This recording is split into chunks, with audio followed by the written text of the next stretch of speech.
15 years ago, mysterious dungeons began appearing across the world. Along with them came the awakened, ordinary people who suddenly gained extraordinary powers. Among them was Shiosaki, but unlike the others, he awakened without any special abilities. It was like being the only one who didn't know how to use a microwave after a fierce battle, where he somehow ended up as the last one alive.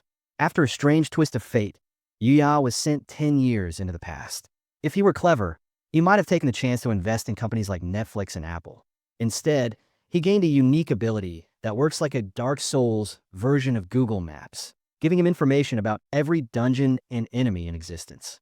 Driven by the desire to heal his sister and stop the great catastrophe from happening again, Yuya must surpass his limits and become the strongest awakened of all. But many powerful beings stand in his way, determined to prevent his success.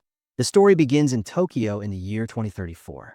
Amid chaos and destruction, a wounded boy lies on the ground, mourning his imminent death as if he had lost both the battle and his Wi-Fi. A massive dragon with glowing red eyes steps over fallen bodies and stares him down. As Yuya reflects on how he failed to achieve anything he dreamed of, like a medieval version of lying awake thinking about unpaid bills, we learn how it all began. 15 years ago, dungeons appeared worldwide, granting people incredible powers. 10 years later, Yuya joined their ranks, only to be branded useless by everyone around him for lacking talent. The kind of nickname that doesn't even need a badge. Still, since he needed money to pay for his sister's medical bills, he decided to keep working. Over time, he studied everything he could about dungeons to become at least a bit more efficient. The problem was that even then, he couldn't compete with those who had real abilities. Now he's about to leave this world for a better one. Somewhere else, a little girl watches the news about the great catastrophe that wiped out 70% of humanity, because apparently there was nothing lighter to show. Staring at the countless bodies scattered around him, the protagonist realizes he's the only one still alive. Just as he's about to give up, he remembers his sister's words asking him to protect everyone, even though she's no longer here. Before his heart stops, the boy bursts into tears, crying in front of Dragon, which is always awkward. In the middle of the chaos, he grips his weapon tightly and swears he'll at least land one final hit. The dragon, not planning to let that happen, opens its mouth and releases a storm of fire toward him. Before being engulfed by the flames, Yuya throws his dagger with all his strength. Suddenly, he finds himself falling into a completely white space and wonders if he's dead or if someone forgot to pay the electric bill. A message appears, confirming his suspicion and announcing that regression is starting. He doesn't understand what that means, but honestly, no one ever does when a random pop-up appears in real life. With nothing else to do, he keeps falling until he vanishes completely. Moments later, he opens his eyes after hearing someone call his name. He's in the year 2024, inside a Class E dungeon. In front of him, a girl asks why he suddenly lost focus, mentioning they're from the same guild. She introduces herself as Arisa Managa, and just like him, she has no abilities, which seems like the perfect start for a friendship. As he thinks to himself that her name sounds familiar, Yuya looks at his body and realizes his wounds are gone, even though he doesn't have any healing attributes. And to make things worse, his current level is 9. On top of that, all his stats are exactly the same as when he first awakened. Panicking, the protagonist asks what year it is, but the girl just looks confused and asks why he's acting so strange. Then it hits him, he's gone back 10 years. He can't understand why or what that strange voice meant when it said the last eligible candidate had died. Among the many oddities, Yuya notices his skill list is malfunctioning. Lost in thought, he fails to notice a creature sneaking up behind him until Arisa screams for him to turn around. Grabbing his dagger, he finds himself facing a pack of smaller E-class wolves. Knowing he'd need to be at least level 12 to take them down, he realizes he doesn't stand a chance. Still, he decides to test his theory, because apparently it's the perfect time for risky experiments. The red-haired girl yells that it's too dangerous and they should run, but Yuya ignores her and charges in. With one strike, he slices a wolf clean in half, something that shouldn't even be possible at the tutorial level. Arisa stands frozen, completely shocked, like someone watching a player beat a game without ever doing the tutorial. Seeing his level increase, Yuya smirks, realizing he was right, and turns to face the rest of the monsters. Grinning, he declares that the enemies finally understand what kind of opponent they're dealing with. The remaining wolves rush at him, but they hit the ground as he leaps back, a move that deserves some epic background music. Thinking quickly, Yuya notices that when the wolves attack together, one always tries to move into his blind spot. All he needs is to locate it. With a swift strike, Shirasaki obliterates the wolf that was about to attack from behind. While the girl still can't believe what just happened, she concludes that Yuya's experience and knowledge must have stayed intact. Confident, he says he can now fight even stronger enemies, even at a lower level, and that leveling up will be much faster than before. Only one wolf remains, but not for long. The protagonist quickly sends it to a better place. A message appears stating that his physical reinforcement skill has surpassed 100% proficiency. Determined, Yuya vows that this time he'll climb to the very top of the Awakened. As the redhead approaches, she asks how he suddenly got so strong. Yuya lies, saying he studied the habits of smaller wolves and that the victory was mostly luck. He can't help but laugh when she actually believes it. The narration explains that magical weapons can be found inside dungeons, and many of them possess special abilities that can be used by their wielders. As an Awakened becomes more skilled, their proficiency increases, eventually allowing them to permanently acquire those abilities. A lifeline for anyone who awakened without talent. Out of nowhere, Kamachi Dichi, the leader of their temporary group, appears yelling and demands to know why the two are standing around. Excited, Arisa proudly explains that the protagonist defeated an entire pack of wolves by himself. The leader scoffs and calls Yuya a loser, claiming the creatures must have been weakened or something. Regardless, he insists they hurry since he found a magical crystal that probably holds something valuable. When Yuya asks about collecting the wolves' magic stones, Kamachi coldly orders him to handle it. Without complaint, Yuya kneels down to start the task, clearly used to this kind of treatment after being labeled talentless for so long. Suddenly, Shiosaki remembers that this expedition was meant to give Kamachi some leadership experience, and that things went horribly wrong last time. Panicking, he runs toward the duo and shouts for them not to touch the crystal. Annoyed, the group leader sneers, asking if Yuya is just jealous, then declares that the item is his. Shouting back, Yuya insists that it's a trap. Trusting him, Mayona tells Kamachi to be careful, but he jerks his hand away and tells her to shut up. Claiming that they should follow his orders, he defiantly places his hand on the crystal. A blinding light bursts out, and Kamachi laughs, saying it wasn't a trap after all, until a massive gray Fong emerges, a rare D-rank monster. The beast slams its paw down, narrowly missing the group, but shaking the ground so hard that everyone falls. Trembling, Kamachi activates his weak point detection skill and tells the monster to stay back, then strikes first. His dagger bounces off the creature's hide and clatters to the ground. Realizing he's outmatched, he yells for the others to handle it and bolts, refusing to die there. Left alone, Yuya understands he's in serious trouble. The monster's power is far beyond his level, and last time, he couldn't even save Arisa because he was too busy trying to survive. Clenching his teeth, he draws his dagger and vows not to let that happen again. Charging forward, Yuya shouts that he already knows the creature's attack patterns. With sharp reflexes, he dodges the first strike and counters as soon as his skill detects a weak point. The blow leaves the gray Fong stunned, and Yuya realizes he just needs to keep reading its movements to win. But before he can continue, the monster lets out a deafening roar, and something strange starts to happen. Jumping back, Yuya narrowly avoids being crushed, though he's slashed several times and hurled into a wall with brutal force. Covered in his own strawberry juice, Yuya groans in pain, saying he's never seen that kind of attack before. He realizes that his knowledge of the future is now useless, and with injuries like these, winning is impossible. Still, Shiosaki tries to calm himself, reminding his battered body that he still has both arms and legs. It's too soon to give up. Forcing himself to stand, he yells at the monster to come at him.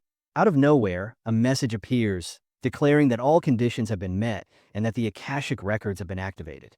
A glowing symbol forms beneath his feet, and in an instant, Yuya finds himself inside a vast library. Confused, he wonders what the hell is going on.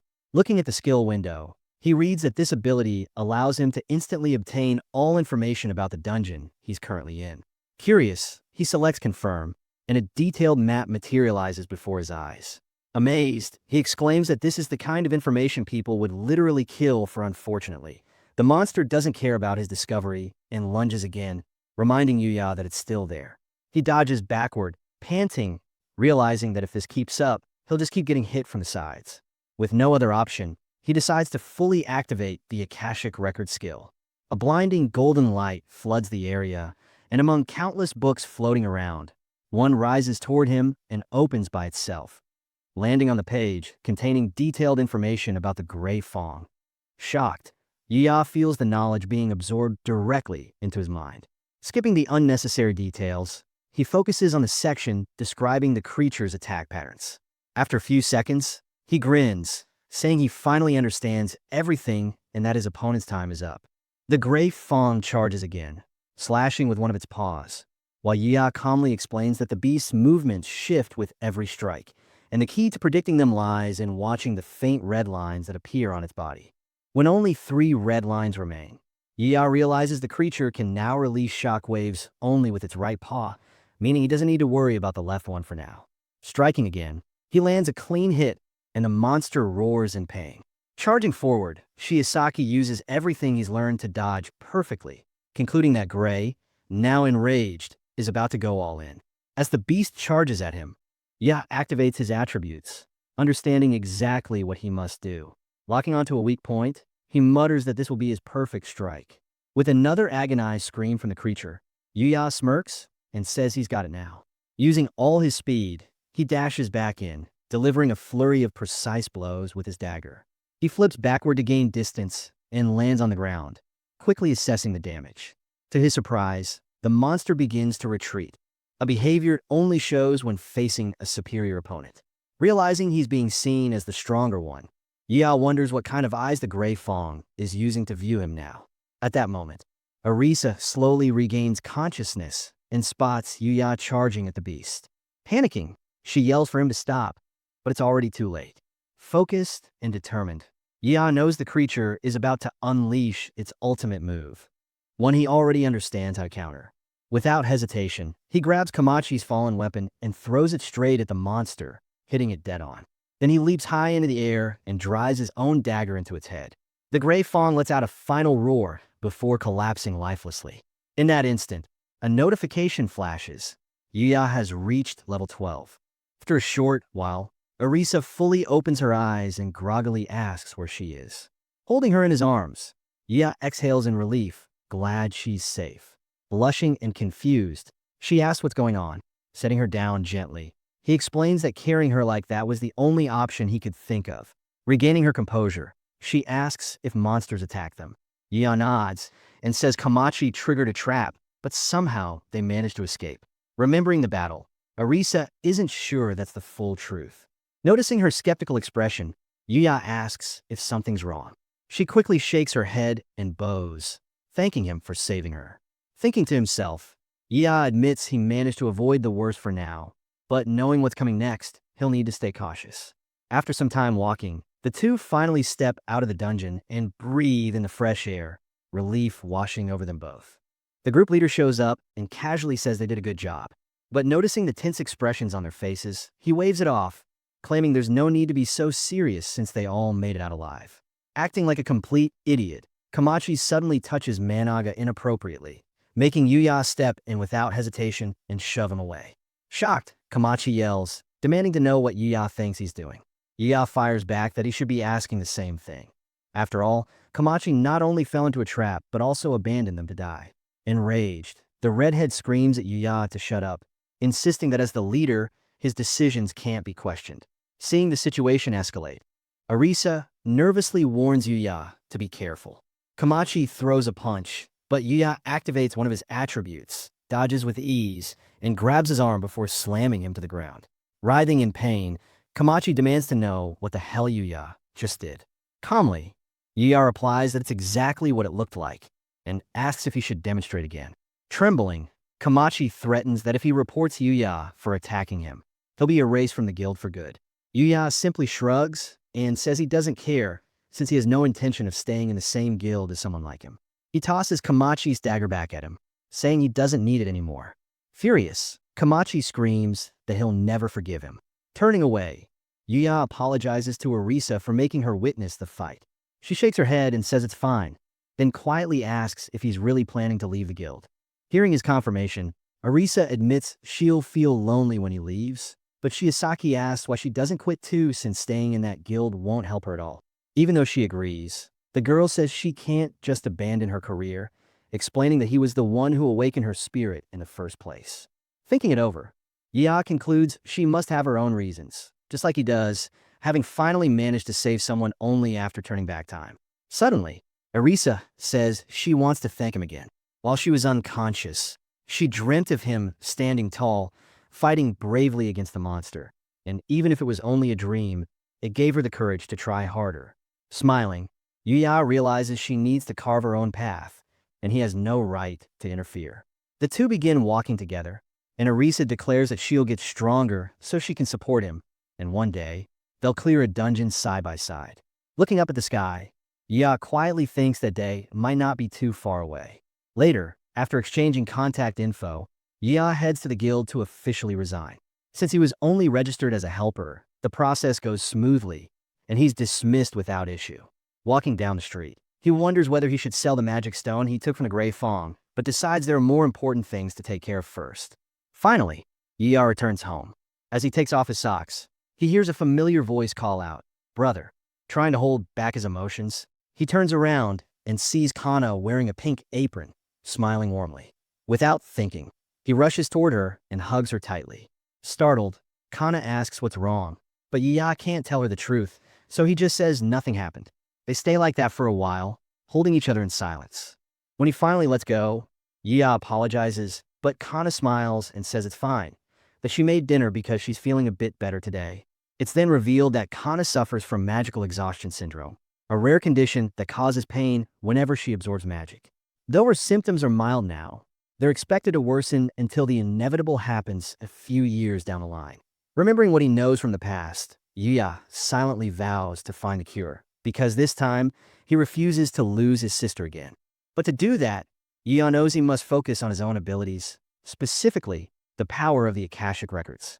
After reading a bit more about the skill, he throws himself onto his bed and sighs, realizing that all the knowledge he's gained so far is nothing compared to what still remains to be learned. If he can fully master this new ability, he could become the strongest awakened in the world. Intrigued by the gift, he briefly recalls the mysterious being that sent him back in time. But knowing that overthinking it won't change anything, he decides to focus entirely on his current goal, to grow strong enough to face the monsters that are still to come.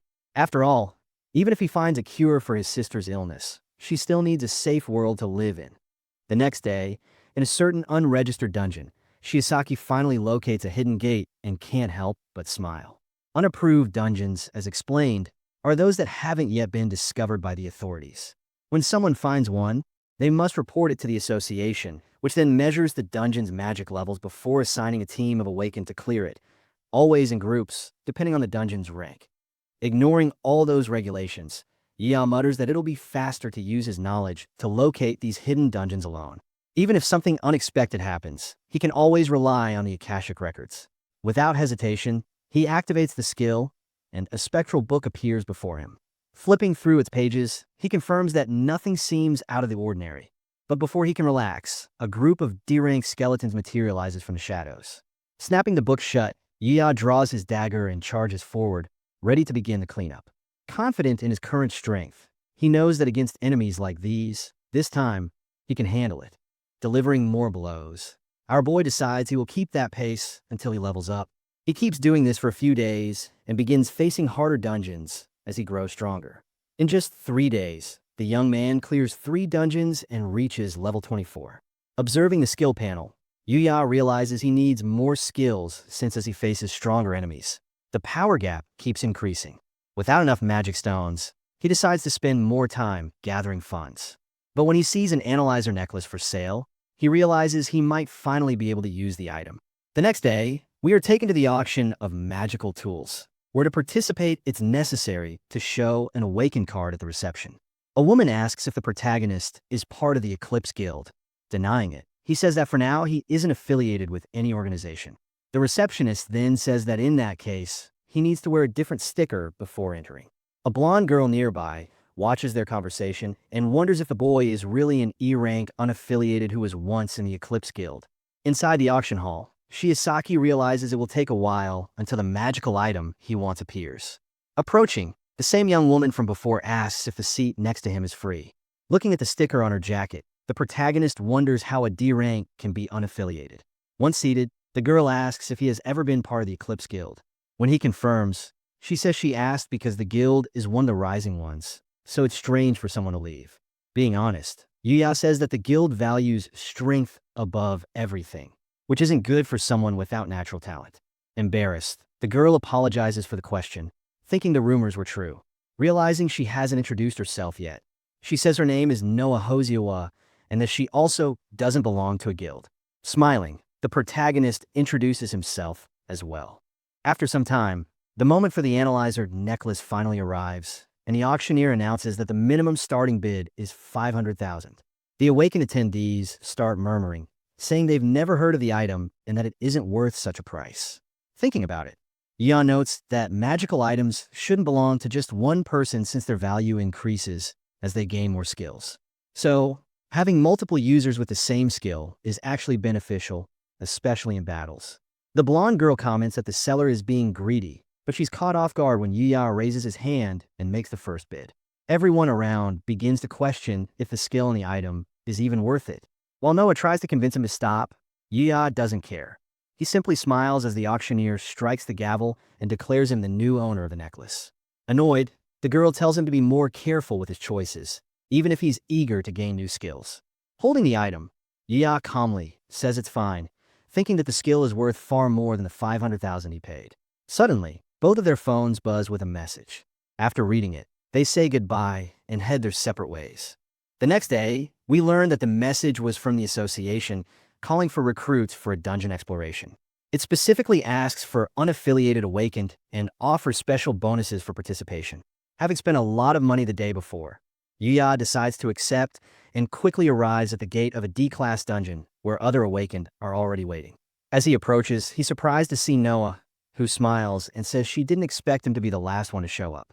Narasaka, a level 26 awakened, asks Yuya if he knows her, and Yuya confirms that they met by chance the day before.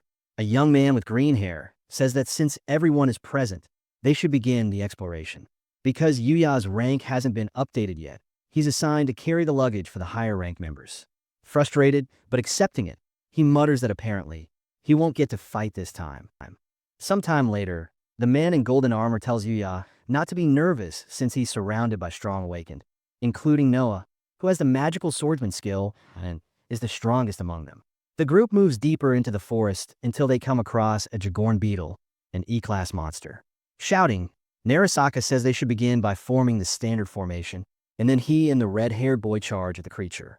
While watching the blonde girl fight, Yuya thinks about how the swordsman skill gives her an additional attribute boost, something rare to gain during awakening. Joining the battle, Hashiwa fires a blast of purple lightning, creating a massive explosion that forces the two in close combat to retreat. Yuya is left speechless by her power. The armored man remarks that he's heard rumors a famous guild has its eyes on the young woman. After the battle, the group continues forward. Walking beside Noah, Yuya apologizes for talking about her without permission. She says she doesn't mind, but it seems like he still has something he wants to ask. Getting straight to the point, Yuya asks if the Eclipse Guild contacted her. Nodding, the swordswoman confirms that she turned down their offer after hearing his story, explaining that she doesn't like guilds that look down on awakened people who lack talent. A bit surprised, our boy simply says he understands. After the conversation, we find out that the team has advanced a bit further until they reach the boss room, which is a D-rank armored mantis. The monster strikes its first blow towards the girl, but Narasaka steps in front. Then the others also advance. The swordswoman says it will be a tough battle, while the armored young man asserts that the creature's speed isn't that impressive. Our boy just watched the quartet deal constant damage to the enemy. And in less than 10 minutes, the mantis was defeated. Relieved, Oshiawa says that the monster has finally fallen. However, Shirasaki notices that something seems off and worried tells the others to wait a minute. The creature's armor begins to crack until it explodes, scattering debris everywhere. Everyone's eyes widen as now they will have to fight an unarmored C-rank mantis. Realizing that this is the boss's second form, Narasaka orders everyone to prepare. Closing her eyes, the swordswoman awaits her end, but suddenly Yuya appears in front of her and using most of his abilities apologizes for the delay while asking his ally to leave the creature to him, showing that he is more than determined to stop the enemy. Reading the information about the divine IFC skill, our boy says that it is activated under specific conditions and for some reason will transform into something that no one can use. Being a lost skill, using the advantage he has, he waits for the creature to approach, to try to strike with his knife, but ends up being forced to retreat. In shock, Noah says that the boy is reading the enemy's movements and defending against all attacks. Even being an E rank awakened, resisting as much as possible. Yuya says he needs to find an opening to counterattack, but ends up being caught off guard by one of the mantis' moves.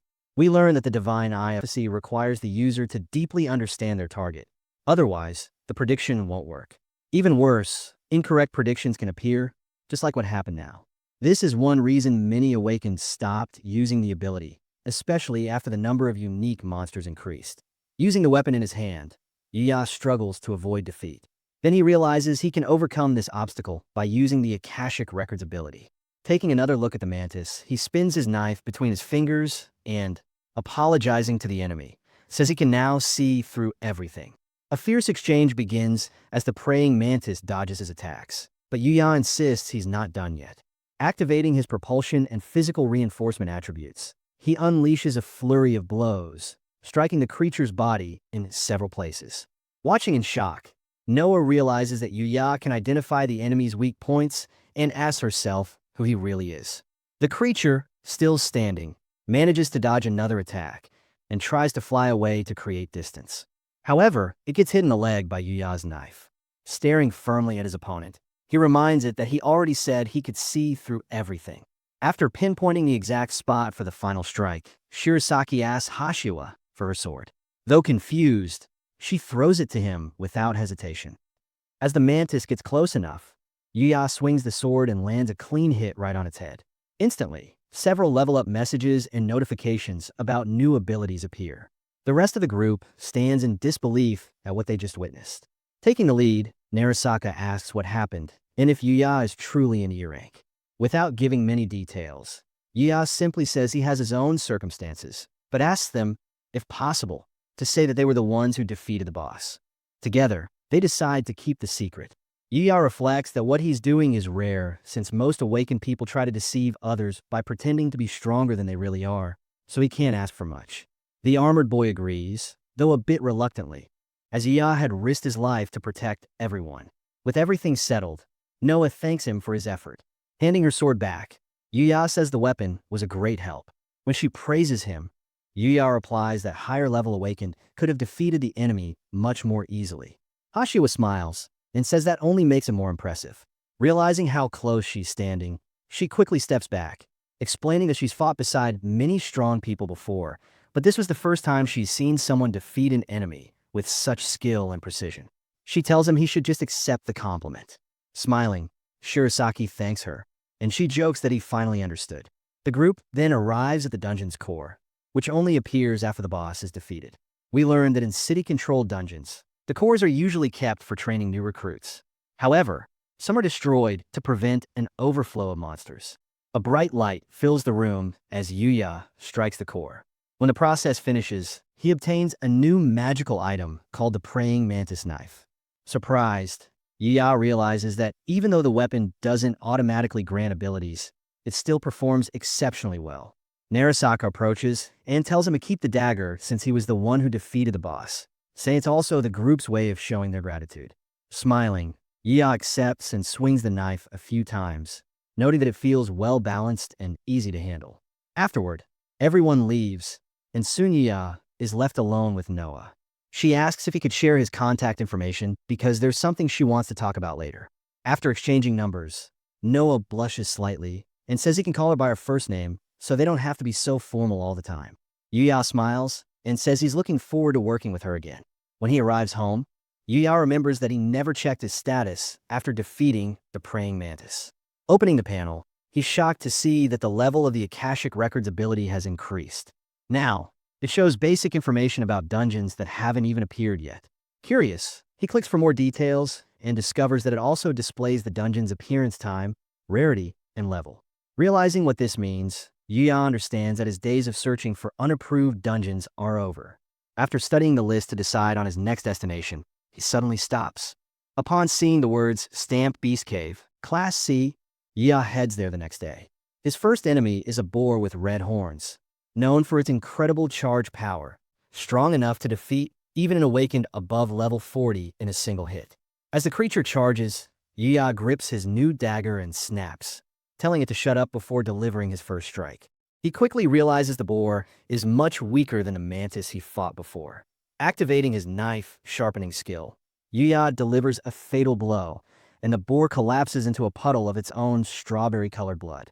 With the victory, Yia levels up to 31. Thinking it over, he concludes that the dungeon's difficulty matches what he researched, and it was a good chance to test the performance of his new weapon. The only problem is that he leveled up just once. Checking his calendar, Yuya realizes that to prevent the same events from his past life, he must stop the first disaster.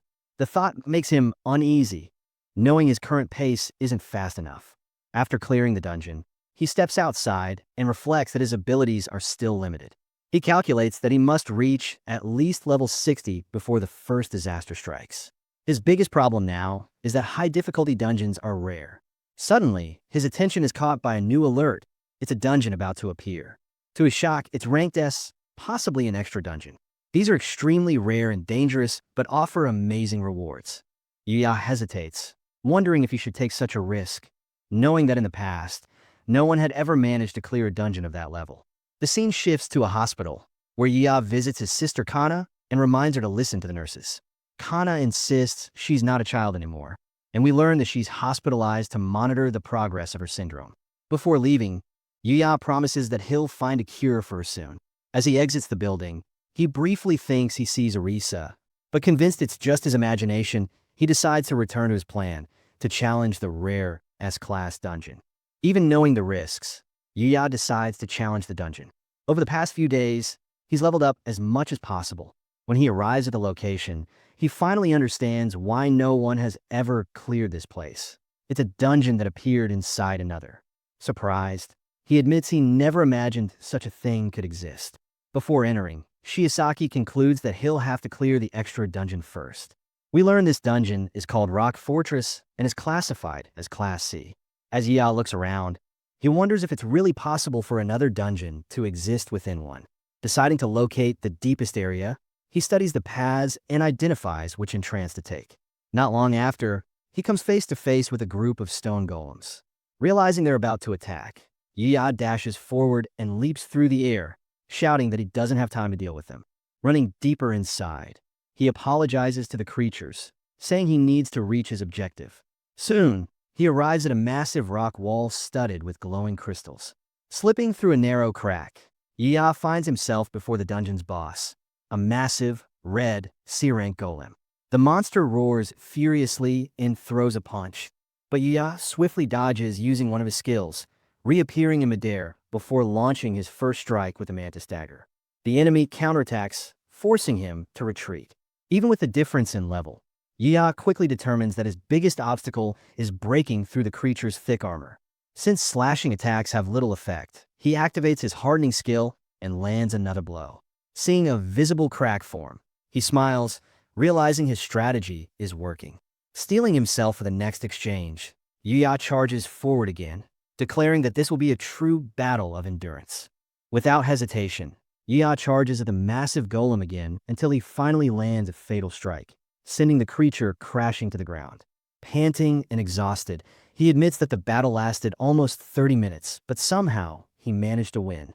Now, at level 40, he decides to move on to the main event. Approaching the core, Yuya says that if the information from the records is correct, this one should contain an infusion of magical power. As he places his hand on the glowing sphere, a blinding light fills the entire cave. Suddenly, the core shatters into countless fragments, revealing a swirling portal in its place. Excited, Yuya realizes that inside lies the extra dungeon, one no one was able to clear in his previous life. But this time, he's ready to find out what awaits him. Meanwhile, in another location, someone informs Dichi that he has failed for the second time. Desperate, the young man insists there's a good reason. Turning his back, Masaka-run, the master of the Eclipse Guild, asks if that reason is really good enough to convince him. Remembering a certain girl, The leader says she was the first in their guild to possess a unique skill. We discover he's talking about Arisa, who, just a few days after the incident with Grey Fong in that dungeon, finally reached level 10 during another battle, and with that, awakened a unique skill called Almighty Enhancement. She immediately reported it to the guild master, who explained that it occurred because she was naturally gifted, an exception to the usual rule that such abilities only appear when someone becomes awakened. Misaka taught her that natural skills sometimes manifest after reaching a certain level, and that individuals with unique abilities often far surpass others in performance. Realizing he was right, Managa noticed that Arisa's skill not only allowed her to use a wider range of buffs, but also operated on a completely different level, strong enough to get her accepted into a high-ranking party, helping her reach level 26 in record time. The only problem was that Arisa's newfound power stirred jealousy in some people, yet she remained determined to achieve her goals.